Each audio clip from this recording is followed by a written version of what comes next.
Our first story today is on trench warfare. We'll be showing a clip of our own reporter Steven in the trenches. Today, guys, we're in a shelter near the front. Outside is a soldier fighting for his country. We will go interview him. Let's go!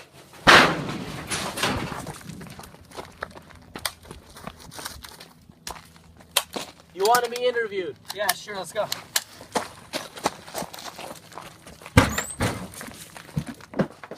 How was life in the trench?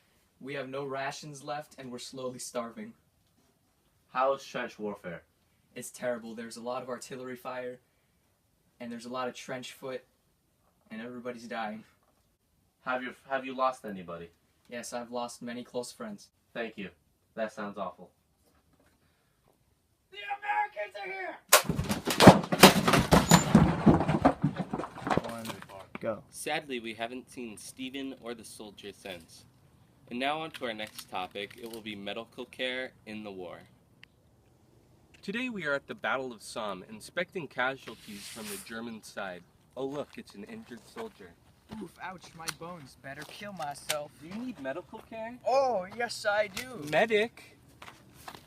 How you Wow. doing, soldier? I'm doing good. So, do you think you are going to die? Oh, probably. Do you think he is going to die? He's probably all right. Just a little bit of morphine should get him up. Probably. Hey, you're good, soldier. Probably Oh, all thank right. you. And now into our next story, we have an interview with Yadin. Oh look, here he comes now.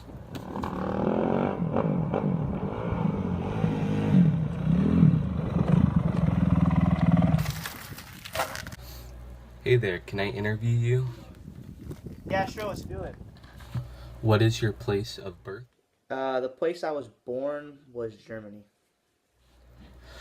What was your education like as a kid? Yeah, I made it through elementary school and all the way through middle school, but I stopped there. Do you have any enemies during this war? Yeah, I had some enemies. One of his names was Corporal Himmelsoss. What is the most embarrassing thing to happen to you? The most embarrassing thing that ever happened to me was pretty embarrassing. I wet the bed pretty good. Thank you for giving us the chance to interview you. Yeah, sure, no problem.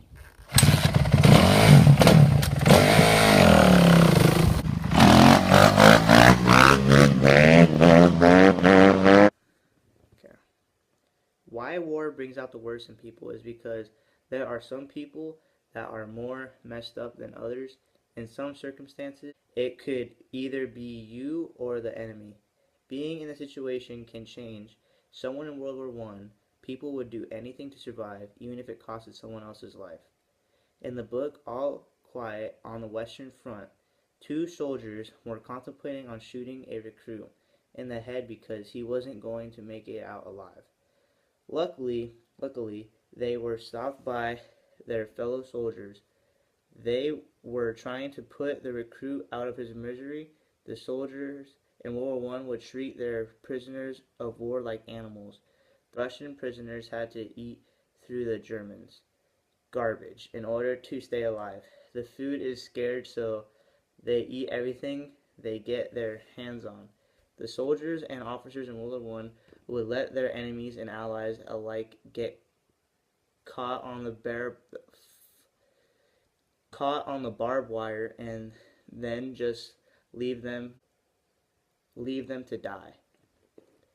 The commanding officers of the Russian military would send out their troops without weapons and expect them to just pick one off of their dead friends.